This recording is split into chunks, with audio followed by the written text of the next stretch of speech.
السلام علیکم ناظرین. آج حضرت ہمارے گھر پر آئے ہوئے ہیں, ہمیں مہمان نوازی کا شرف حاصل ہوا. تو میں نے سوچا کہ ایک سوال میرے ذہن میں آیا, تو میں نے سوچا کہ حضرت سے میں پوچھ لوں. تو حضرت, ہم نے علماء سے اور تقریروں میں بھی ہم نے سنا ہے ہمارے کاندھوں پر جو 2 فرشتے رہتے ہیں کرامن کاتبین, تو یہ ہمارے جو مطلب نیک اعمال یا جو برے اعمال ہوتے ہیں وہ ہمارے لکھتے ہیں. تو حضرت یہ جب انسان مر جاتا ہے اس کے بعد بھی کیا یہ فرشتے ساتھ رہتے ہیں, کیا ہوتا ہے, کہاں جاتے ہیں, آپ تھوڑی وضاحت کر دیں. ناظرین کرام السلام علیکم ورحمۃ اللہ وبرکاتہ. ارے ماشاء اللہ, آج تو سوال بہت ہی انٹرسٹنگ والا سوال کیا ہے یہ, اور واقعی بہت اچھا سوال ہے ماشاء اللہ یہ. حالانکہ ایک بات بتلاتا چلوں, یہ اس طرح کے سوالات یہ بہت ضروریات دین میں سے نہیں ہیں, مگر انسان کو اپنے دین کے بارے میں معلومات حاصل کرنا چاہیے. اس سے انسان کے دینی دلچسپی بڑھتی ہے. اس طرح کے جو سوالات ہوتے ہیں جن میں کچھ رغبت پیدا ہوتی ہے, تو آپ یہ تو جانتے ہی ہیں قرآن میں اللہ تبارک و تعالیٰ فرماتا وَإِنَّ عَلَيْكُمْ لَحَافِظِينَ كِرَامًا كَاتِبِينَ. کرامن کاتبین کے لفظ سمجھ ہی رہے ہوں گے. عربی اگر نہ بھی جانتا ہو انسان تو اس آیت کریمہ کی اگر تلاوت کرے گا تو اتنا تو سمجھ ہی جائے گا کہ ہاں کرامن کاتبین کا اس میں ذکر چل رہا ہے.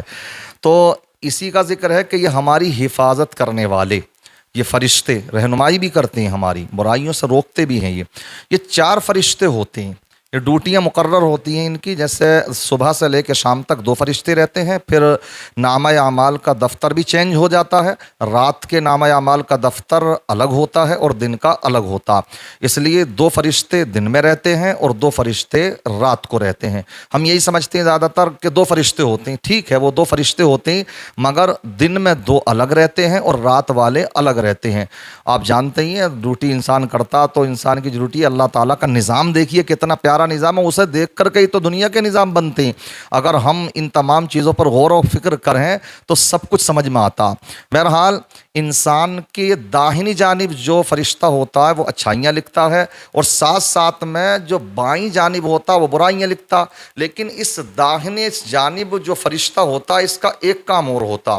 وہ کام یہ ہوتا ہے کہ یہ امین بھی ہوتا. امین کس بات پر؟ اگر کسی نے ایک نیکی کی تو یہ 10 گنا لکھتا. داہنی جانب فرشتہ جو ہوتا, نیکی جو لکھی جاتی ہے 1 کرو تو 10 کا ثواب پاؤ. لیکن اگر کوئی برائی کرتا یا برائی کا ارادہ, کہیے برائی کا ارادہ کرتا, تو اس وقت میں ارادے پر وہ فرشتہ جو بائیں جانب ہے وہ کہتا ہے کیا لکھ لیا جائے؟ تب وہ فرشتہ کہتا ہے دائیں جانب نہیں, ابھی مت لکھو, یہ باز آ سکتا. انتظار کیا جاتا. کتنا کریم ہے رب تبارک و تعالیٰ.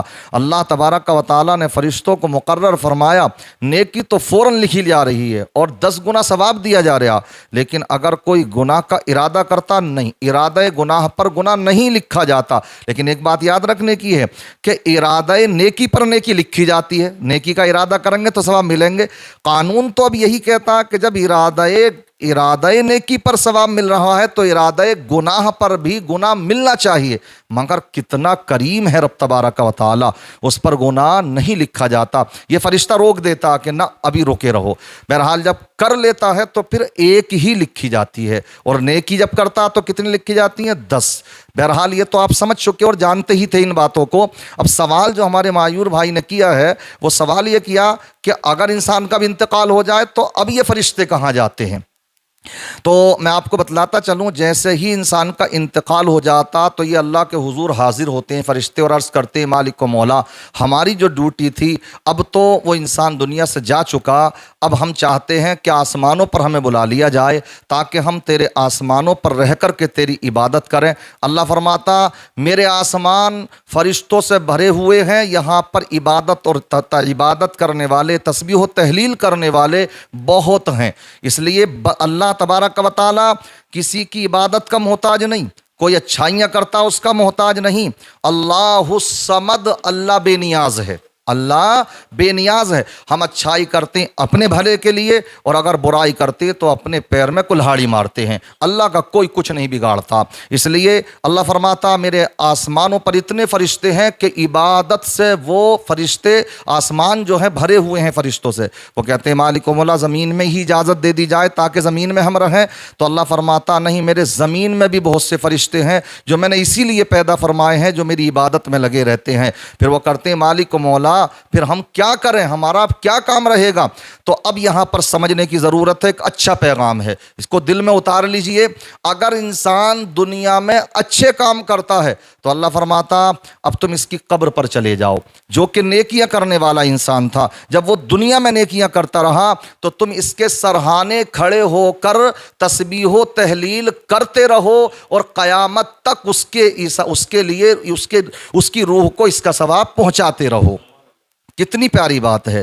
یعنی وہ فرشتہ مقرر کر دیے جاتے ہیں, مرنے والے کی قبر کے سرہانے کھڑے کر دیے جاتے ہیں. اب وہ تسبیح و تہلیل میں مشغول ہیں اور اس کا ثواب اسی مرحوم کو پہنچاتے رہتے ہیں. لیکن یہ یاد رکھیں تصویر کا دوسرا رخ, اگر وہ انسان دنیا کے اندر نیکیاں کرنے والا نہیں تھا بلکہ برائیاں کرنے والا تھا, اب اس کا انتقال اگر ہو جاتا ہے تو اللہ فرماتا اب اس کی قبر پر کھڑے ہو کر کے اس کے لیے لعنت کرتے رہو. اللہ اکبر.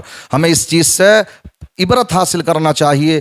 دنیا میں اگر اچھے کام کریں گے, نیک کام کریں گے, تو یہی جو فرشتے ہیں ہمارے دائیں اور بائیں انشاءاللہ ہماری قبر پر بھی تسبیح و تہلیل کرتے نظر آئیں گے.